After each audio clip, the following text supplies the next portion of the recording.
ये बताएं कि हाँ। फिर जब आप एमपीए बन गए तो ये जो कहा जाता है कि सबसे ज्यादा टैक्स वाले देने वाले उस वक्त एमपीए थे 2008 की सिनेट असेंबली में। हाँ 13 में समझे जब खत्म हुई है सबसे ज्यादा टैक्स मैंने कितना दिया टैक्स हुआ दिया था। था? उस वक्त मेरा करोड़ों में ही था। करोड़ों तो 1 करोड़ भी होता है, 90 करोड़ भी उस होता वक्त है। देखें, ये मैं 15-20 साल पुरानी बात है, ये 2000 अगर 12-13 की बात करें, मुझे एग्जैक्ट फिगर नहीं पता, मगर हाईएस्ट था उस उस वक्त। वक्त आप सिनेट असेंबली के सबसे अमीर रुकन थे।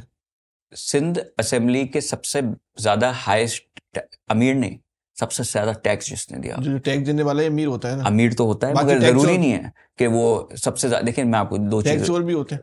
टैक्स चोर भी होते हैं। दो चीजें होती हैं, एक होता है कि टैक्स, इनकम टैक्स किसने कितना दिया है, और एक होता है किसकी कितनी नेट वेल्थ है, कि कितने मतलब कितनी जमीन है, इतना वो, इतना बंगला, आपकी तो उसमें कितनी तादाद रहता है। नेट वेल्थ कितनी थी?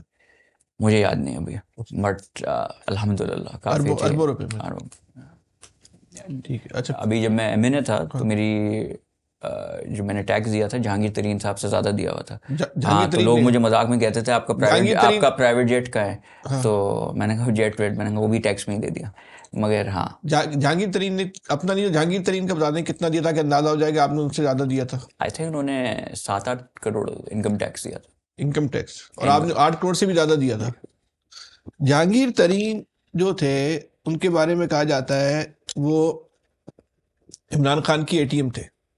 तो हम आपको कहते हैं आप अल्ताफ हुसैन की एटीएम थे। नहीं, बिल्कुल नहीं। वो एटीएम कितने पैसे दिए अल्ताफ हुसैन को आपने? मैंने एक पैसा भी नहीं दिया।